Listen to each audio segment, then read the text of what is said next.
They do not want you to know how powerful you actually are, because if you did, the world as you know it would collapse overnight.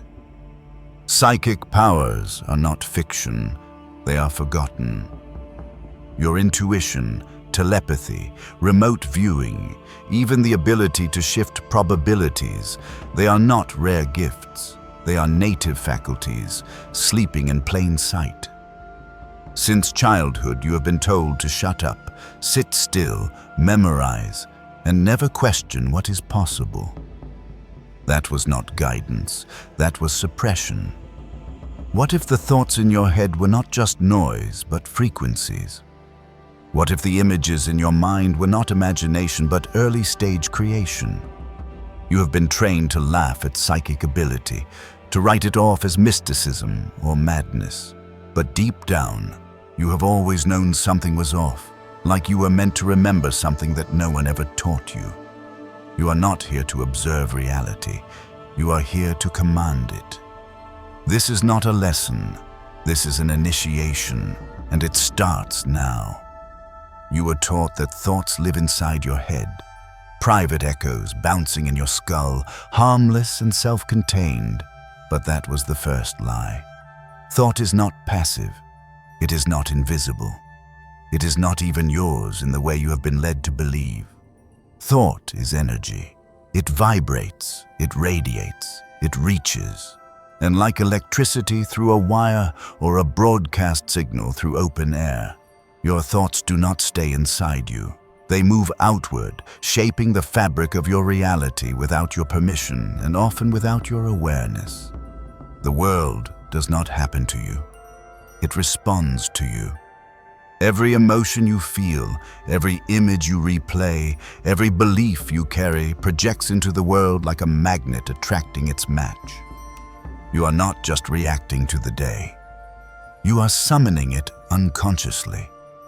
That awkward conversation that spiraled into chaos, that stroke of unexpected luck, that tension in your chest mirrored by a tense morning at work. None of it is random. You are emitting a frequency, and reality, loyal and blind, answers that frequency with precision. The moment you understand this, really understand it, you stop being a passenger in your life.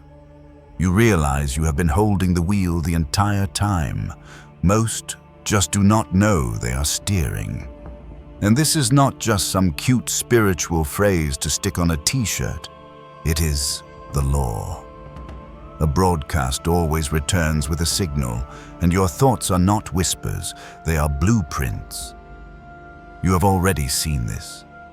The day you woke up anxious and everything felt off, the time you walked into a room and shifted its mood without speaking, the rush of coincidence that followed a moment of deep clarity. That was not fate. That was you. Every experience in your life is an echo of your inner state. But if thought is this powerful, why do not more people use it consciously? Because most are not thinking, they are looping, repeating inherited narratives, absorbed fears and borrowed desires. They are not thinking, they are remembering what the world told them to want, to fear, to expect. And when you recycle the same inner story, you recycle the same outer life again and again, until you start to wonder if maybe this is just how life is. It is not. It is just how your thoughts are. And here is where everything changes. The moment you stop treating thought as chatter and begin to treat it as a command, the shift begins. You step into the space where reality is shaped, not later, not with effort, but with alignment. And this is where the real work begins. Not in trying to manifest a wish, but in becoming the frequency that makes it inevitable. You do not attract what you want. You attract what you consistently are. When you realize that thought is not internal, you stop taking it so personally. You begin to train it like a breath, like a muscle. You notice what tone you wake up with. You become sensitive to the emotional charge behind your desires. And soon, you will notice that reality bends in small ways. Delays disappear, resistance fades, synchronicities surge. This is the beginning of psychic development, not flashy magic tricks, but invisible cause meeting visible effect. At first, it is subtle, then it becomes undeniable. This is what we call the first pulse.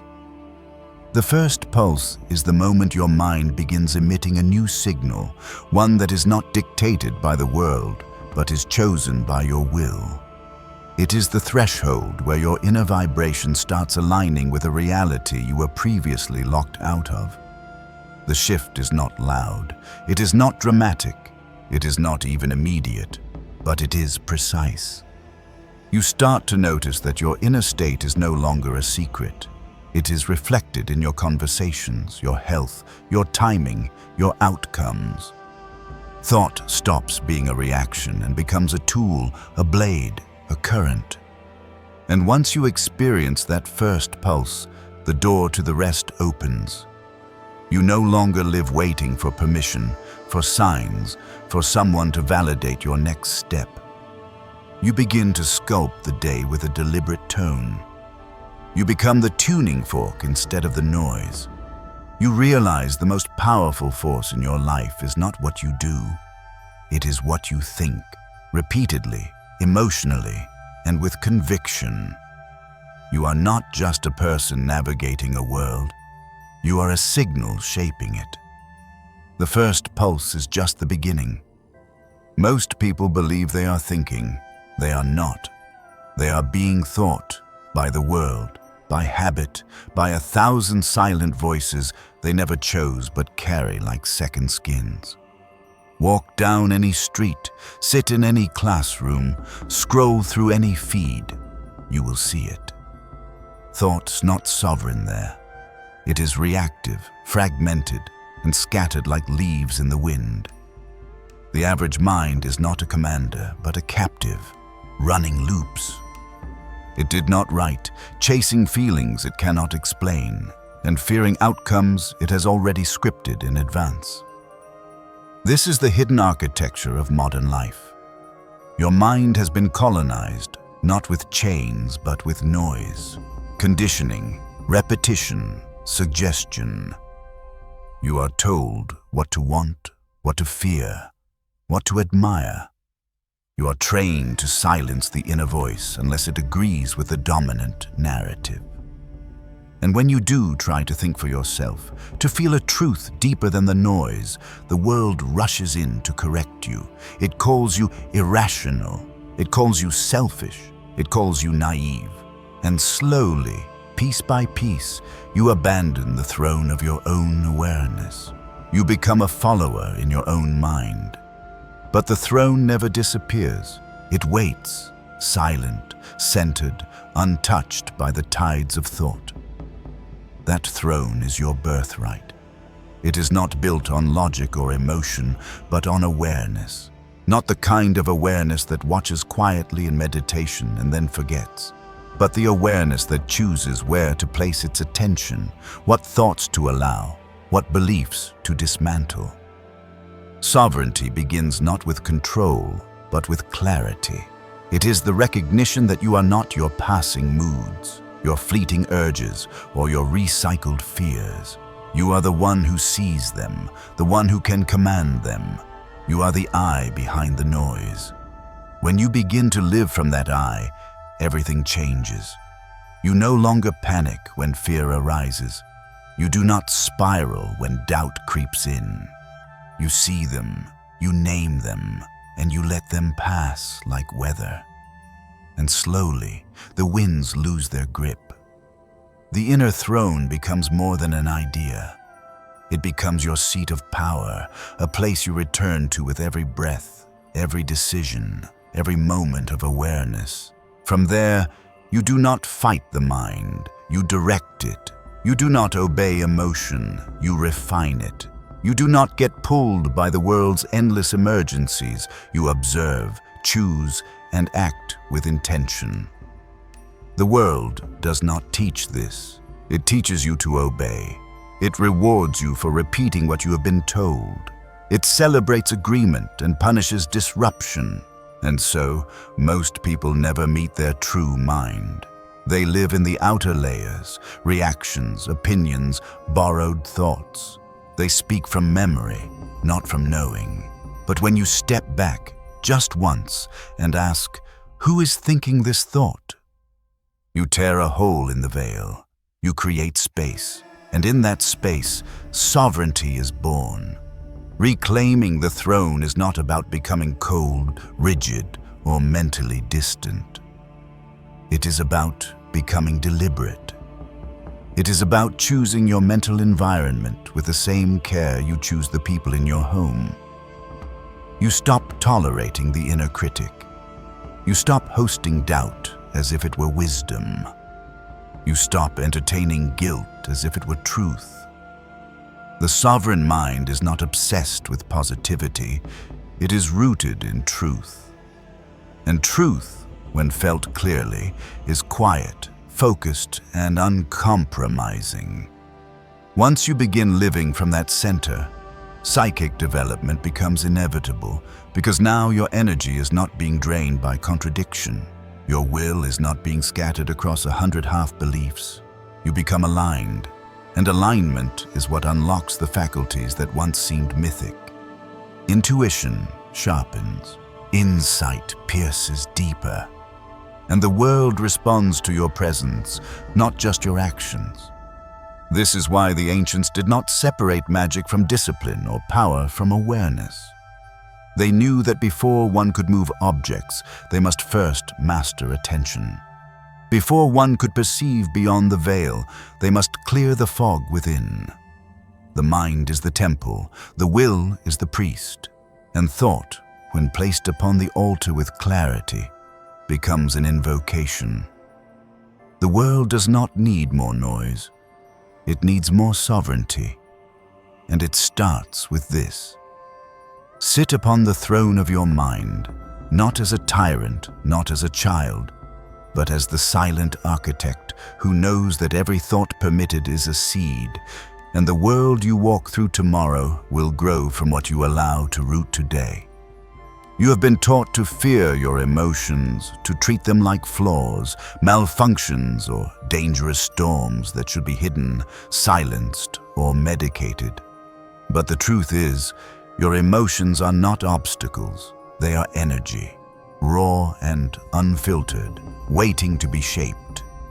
Anger, fear, jealousy, shame, these are not signals that something is wrong with you.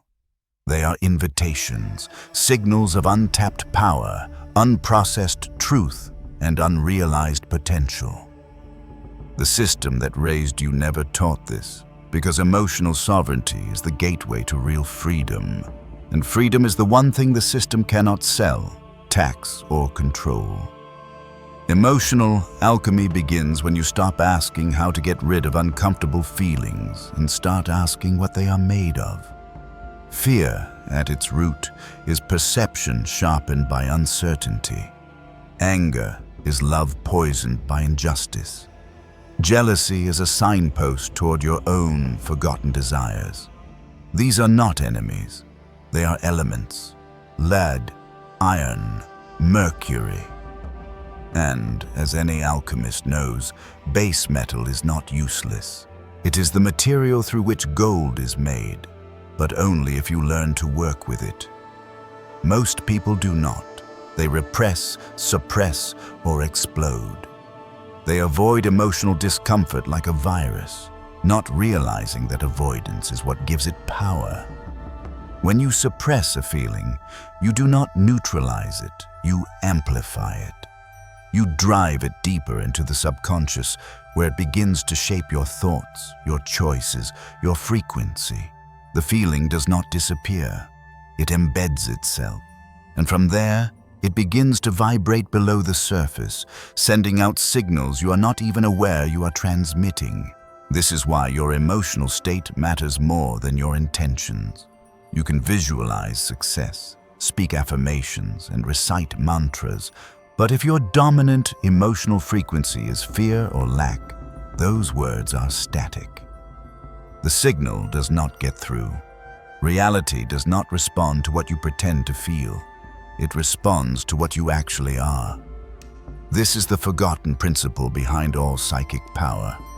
Your emotional state is the charge behind your thoughts. It is the voltage that fuels your signal. And when you master it, you do not just feel better, you become a generator. So how do you transmute? First, you observe. Not judge, not analyze, just observe. You feel fear rising in your chest. You do not label it failure. You breathe. You watch it. You hold space. You say, "This is energy. I'm not here to be ruled by it. I'm here to transform it." That space, that pause, is the crucible. Inside it, you change form. Anger becomes clarity. Grief becomes depth. Shame becomes humility. And the more you do this, the more your emotional body begins to trust you. It stops erupting. It starts communicating. And you become not a reactor, but a refiner. The truth is, your emotional body is one of your greatest psychic tools. It can detect lies before they are spoken. It can sense outcomes before they arrive, but only when it is clear. Most people's emotional field is like a fog, thick with old wounds, stagnant reactions, and unspoken needs.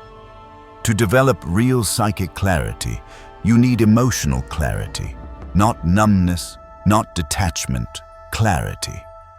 The ability to feel fully without being consumed, to sense deeply without getting lost.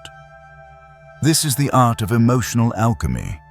There will be days where the feelings hit hard, where your chest tightens, your thoughts race, and your nervous system sounds the alarm.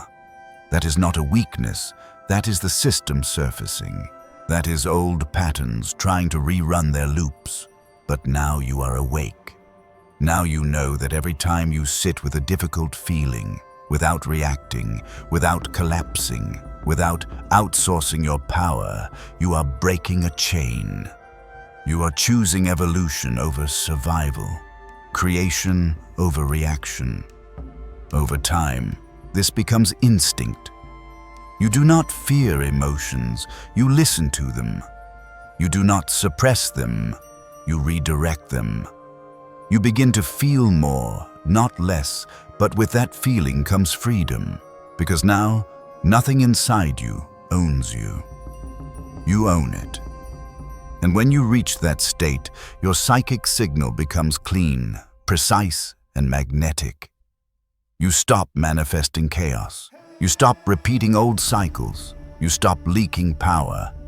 And in that clarity, your intuition awakens, not as a voice you strain to hear, but as a knowing you can no longer deny. Alchemy is not a myth, it is a method. And your emotions are not the problem, they are the material. The question is, will you burn them, bury them, or refine them into light? There is no psychic ability without focus, none. You can flood your mind with affirmations, surround yourself with crystals, and read every ancient text. But if your attention is scattered, your power is scattered. Concentration is not a luxury. It is the blade of the mind. Without it, thought is a fog. With it, thought becomes a weapon, precise, sharp, and transformative. The modern world does everything it can to steal this from you. Your phone, your feed, your inbox, your environment, all are designed to fracture your attention into fragments so small they can be manipulated without resistance. A distracted mind is a compliant mind. And that is no accident, because the moment you reclaim your attention, you reclaim your life. You reclaim your will, and the will, focused and unshaken, is what bends reality. Concentration is not about tension. It is not about clenching your jaw, squinting your eyes, and forcing the mind to sit still. True concentration is devotion. It is stillness with purpose. It is the ability to rest your mind fully in one place, on one image, on one intention, without drifting, without breaking, without reacting. When your attention holds steady, your energy condenses, your frequency stabilizes, and what once took effort begins to respond with ease. Most people have never experienced this. They do not realize they are leaking energy through constant redirection, 1 second here, 1 second there, endlessly pulled by sound, movement, thought, and impulse. But when you begin to train your attention, even for minutes at a time, you start to feel something shift. Your thoughts become less noisy, your nervous system stops bracing, your inner world becomes quieter, but not empty, clear. This clarity is where psychic ability starts to crystallize. You begin to notice thoughts that are not yours before they fully enter. You feel impressions before words are spoken. Your visualizations stop being blurry concepts and start becoming vivid, magnetic blueprints. This is not imagination. This is creation at the formative level, and the only reason most people never touch it is because their mind will not hold still long enough to build the bridge. Start small. Focus on a single word, image, or breath, anything. Not because the thing itself matters, but because the act of staying matters. You are not meditating to feel calm. You are training to build voltage. And over time, your attention becomes a force, a signal that does not waver, a current that does not short-circuit. You stop broadcasting mixed messages to the universe. You become single-minded, not in obsession, but in intention. The concentrated mind has a presence. You walk into a room, and the atmosphere bends. You think of someone, and they call. You hold a vision, and life begins to shape itself around it. This is not supernatural. It is alignment. You have stopped scattering your energy across 1,000 unconscious channels and begun directing it with precision. Psychic power is not chaos. It is structure. It is clarity. It is focus, honed until the unseen responds like the seen. Concentration is the forge where thought becomes reality. It is the forgotten discipline behind every intuitive hit, every prophetic dream, every energetic command. Without it, you are guessing. With it, you are creating. The mind will fight you at first. It will drift, resist, rebel. That is not failure. That is the detox. Years of mental noise do not dissolve overnight. But every time you pull your attention back, every second you hold your focus when the world tries to distract you, you are building power, silent, steady, and undeniable. This is the hidden reason so many ancient disciplines, from martial arts to magic to mysticism, begin with concentration, because it does not just build psychic skill, it rebuilds you. It burns away mental chaos. It clears the path between thought and outcome. And when that path is clear, you do not need to push, you do not need to chase, you simply focus and things move. Concentration is not about force, it is about alignment. It is about cutting through the noise until only the signal remains. And when your mind becomes a blade, your reality follows. Desire is not a weakness. It is not longing or lack or a blind craving. Real desire is voltage. It is the pulse that calls unseen reality into form. Every psychic ability, every intuitive flash, every manifestation, every act of energetic influence is powered by it. Not just by the wish for something to happen, but by the inner current that makes it inevitable. Without desire, Thought has no fuel, it becomes static, weak, and weightless. But when desire is clean, when it is aligned, focused, and certain, it generates a field strong enough to reshape what is real. You have been taught to be suspicious of your desires, that wanting too much is greedy, that passion is dangerous, that contentment means needing nothing. But contentment without motion is stagnation. You were not born to be still. You were born to emit. You were born to want, not from emptiness, but from remembrance. Your true desires are not pulled from advertising or insecurity. They are echoes of what your soul already knows is possible. And when you align with one of those, the universe does not hesitate. It rearranges itself. Desire becomes magnetic when it stops coming from fear. That is the key. Most people desire out of panic. They want money because they fear poverty. They want love because they fear loneliness. They want recognition because they fear invisibility. And the signal they send is not the desire. It is the fear beneath it.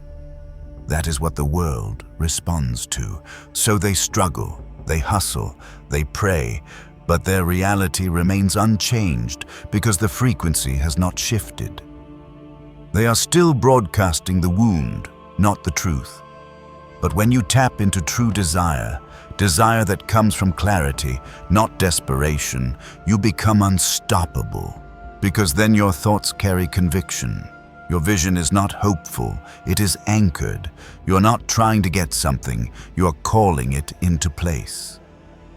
There is no begging in this energy, no grasping, only alignment. And alignment is what bends probabilities. Picture a singer hitting a note so pure it shatters glass. That is what aligned desire does to the fabric of reality. It resonates. It cuts through the noise, and the more sustained it is, the more matter reshapes itself around it. Not because you are forcing it, but because you have become a living signal, and the universe, by law, responds. This is why desire without focus is dangerous. It leaks, it burns out, it turns to obsession, and obsession clouds clarity. But when desire is paired with attention, when it becomes deliberate, it becomes a frequency. And frequency is the real force behind psychic phenomena. You do not just feel drawn to something, you become the gravitational field that pulls it in. You have seen glimpses of this. The moment you knew something was coming, and it did, the strange ease of a situation unfolding when you were fully relaxed and certain. That was not a chance. That was resonance, a flash of your potential to live as a signal, not as a seeker. To develop real psychic power, you must start here, with what you want, with what you are willing to declare, not with noise, but with knowing. You must hold your desire long enough for it to become your identity. You must feel it so clearly that doubt no longer sticks, so consistently that resistance has nowhere to land. This is not about visualizing once and walking away. This is about breathing it, walking with it, and becoming it, until the line between want and reality dissolves. The truth is, most people do not fail because they want too much. They fail because their desire is scattered, half-held, and whispered instead of declared. The universe does not respond to hesitation. It responds to frequency, and frequency is only created through sustained, intentional desire. Desire is sacred. It is the electric fingerprint of your soul's purpose. And when you stop outsourcing it, when you stop diluting it to make others comfortable, you will begin to see how powerful you have always been. Desire is not the enemy. It is the engine. And once you learn to direct it, everything begins to move. Most people think transformation happens in moments, lightning strikes, breakthroughs, spontaneous awakenings. But real change does not arrive with a bang. It arrives in a rhythm. It moves quietly beneath the surface, in the grooves your thoughts carve every single day. Habit is not just behavior.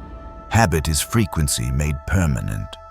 It is the tone your nervous system hums in the background, shaping your perception, your reactions, and your psychic signal without asking for permission. You can hold a powerful thought once, and it changes nothing. But think it 10,000 times, and it becomes a filter, a lens, a script your reality begins to follow. Repetition is the architect of belief. And belief, whether conscious or not, is the blueprint your life builds itself around. That is the hidden truth. You do not get what you affirm once. You get what you affirm consistently, especially when you are not even aware you are doing it. Look at your life. Look at your patterns.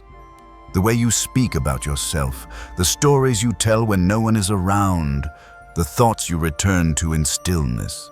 These are not harmless leftovers of experience. They are instructions. Every loop you let run unchecked is programming your field. Every emotional reaction you indulge, every self-concept you rehearse, it all adds weight. And the more often you think something, the easier it is to think it again. The mind folds where it has been folded before. This is where power is either leaked or built. Because psychic development is not just about single moments of clarity. It is about creating a mind and body that hold the signal, that do not default to fear when things shake, that do not collapse under pressure or crave outside validation. To have extraordinary perception, you must build extraordinary mental stability. And that is only possible through habit, through repetition, through inner training no one sees. Every master knew this. The mystics, the magicians, the adepts, they did not chase peak moments. They built foundations. They repeated certain thoughts, held certain postures, and performed rituals, not because of superstition, but because of rhythm. They knew that the subconscious is not convinced by insight. It is convinced by what it sees daily, by what it feels in the body, by what it hears in your voice, again and again, until doubt becomes silence and truth becomes your new ground. The modern world avoids this. It celebrates quick results, instant manifestations, and surface-level affirmations. But the universe is not listening to what you say once. It is listening to what you practice, what you embody, what you keep returning to, even when no one is watching, especially then. So if you want to build psychic strength, stop asking for dramatic signs. Start mastering your mental atmosphere. Pick a frequency, calm, clarity, courage, and impress it into your being. Speak it, think it, live in it, not perfectly, but persistently. Each time you choose that thought over an old one, you are folding the mind differently. Each repetition is a vote for your future self. And the day will come when something challenges you and you do not flinch. You do not fall into doubt. You respond from your new groove. That will not be a miracle. It will be momentum. Habit is the great equalizer. You do not need to be born gifted. You do not need to be the most intuitive person in the room. You need to train, not for an hour, but for a lifetime, until the frequency of your desire becomes the background music of your life, until holding your focus is your default, until alignment is not something you chase, it is the ground you walk on. The true adepts are not obsessed with powers, they are obsessed with refinement because they know that the ability to influence energy, to perceive beyond the five senses, to shift reality is not born in the spectacular. It is born in the repeated. And if your habits are not aligned with that power, it does not matter how many books you read or how much you believe. The signal will stay weak. But if your daily rhythm matches the future you seek, nothing can stop it. This is where the invisible work becomes visible, where unseen effort turns into seen transformation, where habit stops being a chore and becomes a sacred rhythm. Repetition is not boring, it is holy, it is how. You tell the universe, I'm not just curious, I'm committed. And when that commitment is embedded in your nervous system, the world begins to respond in kind. What if the events of your life were not random? What if what you call luck, coincidence, or even divine timing was never about chance at all, but about precision? What if psychic ability did not rely on mystical luck or chaotic flashes of insight, but on an alignment with invisible laws, just as real and strict as gravity? You were not born to be ruled by accidents. You were born to become an agent of cause. There is a fundamental illusion that keeps most people disempowered. The idea that life happens to them, that outcomes are arbitrary, that miracles are rare exceptions instead of reflections of a deeper structure. But when you truly grasp this one truth, that the universe does not operate by chance but by law, you stop reacting and start creating, not blindly, not hopefully, but deliberately. The law is simple: what you expect, not just wish, not just imagine, but fundamentally expect, is what gets mirrored back to you. This is not positive thinking, it is psychic engineering. Your expectations are frequencies. They are not invisible requests, they are commands, written in the emotional tone you hold, the posture of your nervous system, the certainty or lack of it in your bones. And the universe listens to that tone, not to your words. This is why so many people struggle with manifestation. They do the rituals, they say the affirmations, they visualize the outcomes, but underneath it all, they still expect disappointment.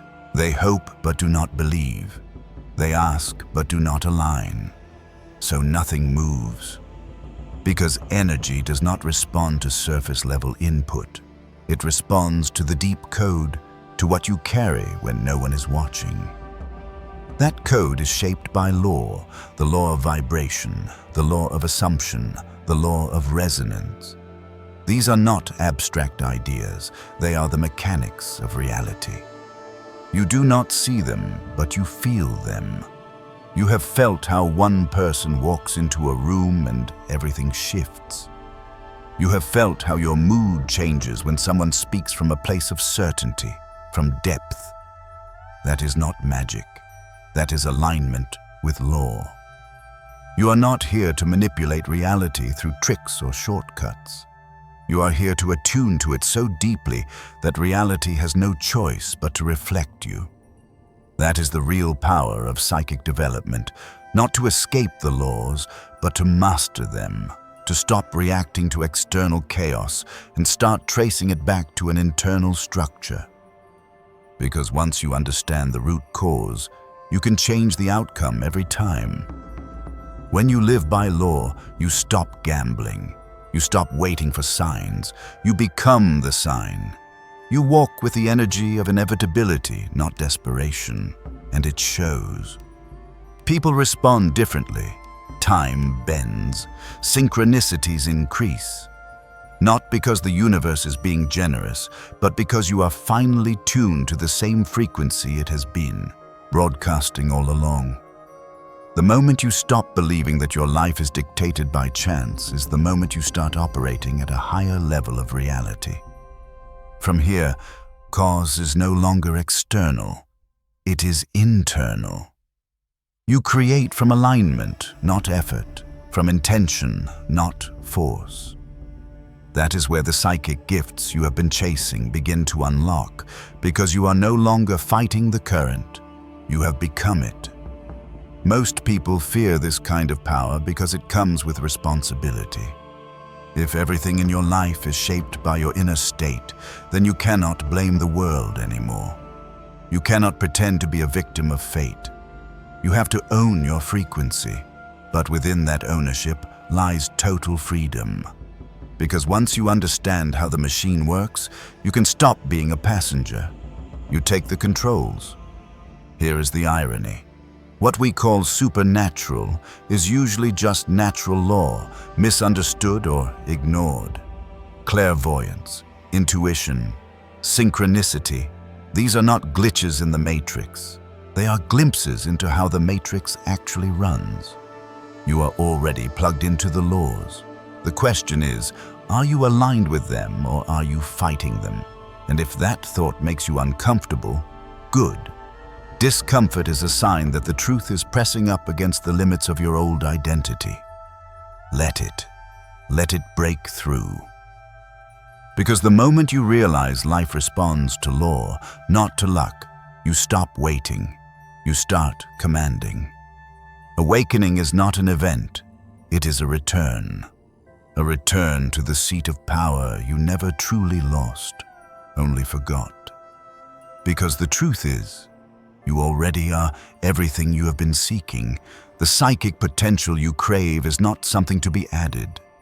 It is something to be uncovered, stripped of noise, of programming, of doubt. Your mind was always designed to pierce illusion. Your energy was always meant to influence reality. You have simply been trained to mistrust it, to filter it through disbelief, to silence it with a logic that only serves the system, not the self. This world does not encourage awakening, it encourages management. Management of symptoms, of expectations, of behavior. It rewards those who operate quietly within the lines and punishes those who remember what is possible.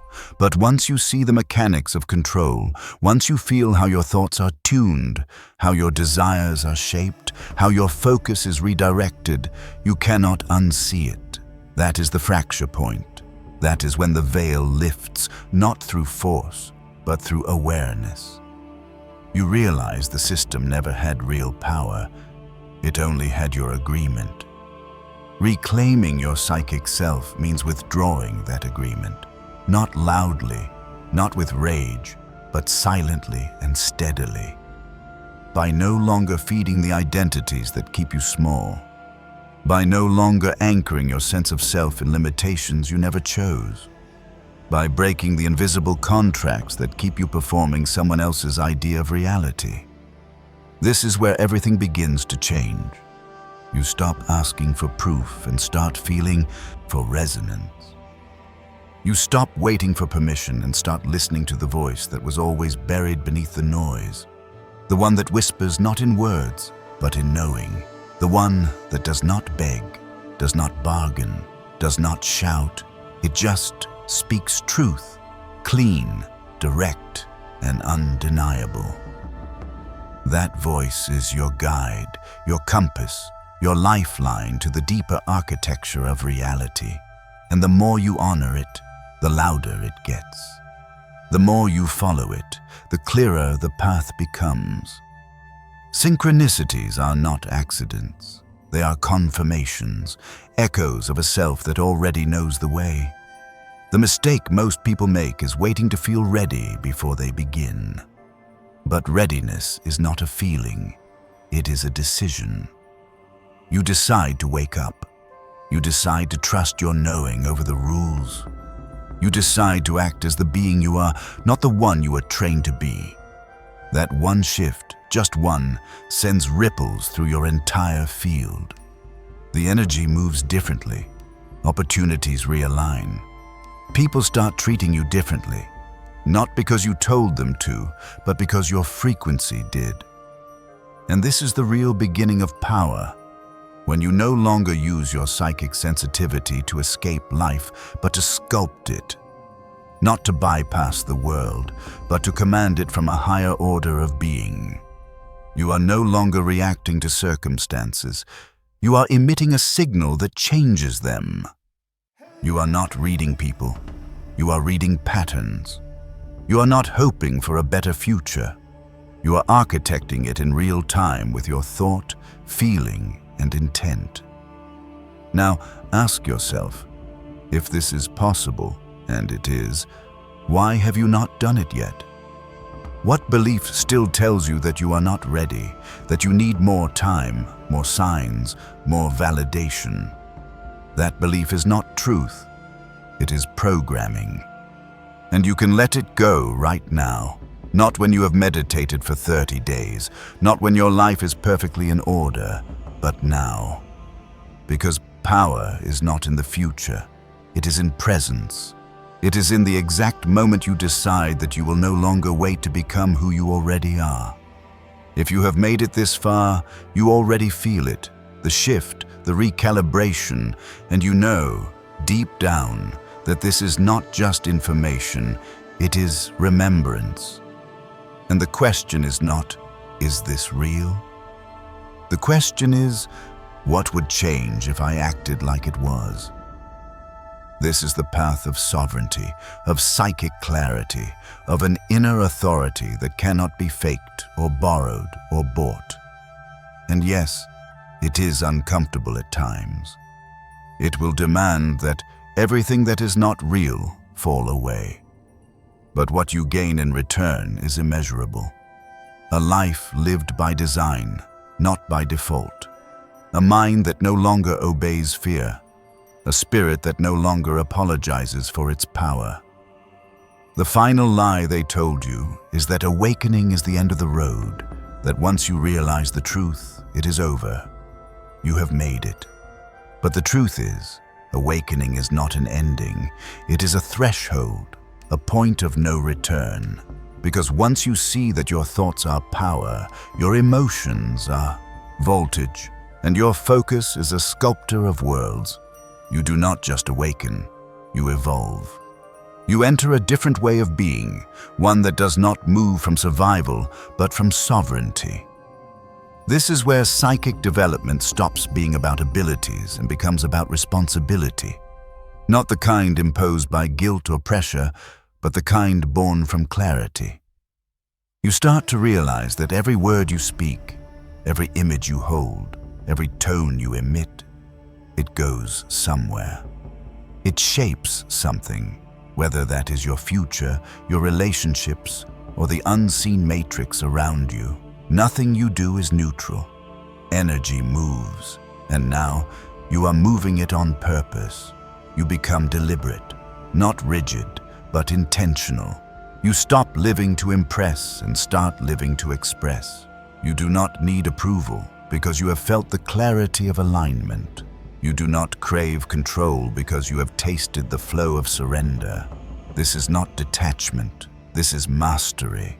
The psychic does not run from chaos. They transmute it. They do not fear emotion. They feel it, decode it, and refine it.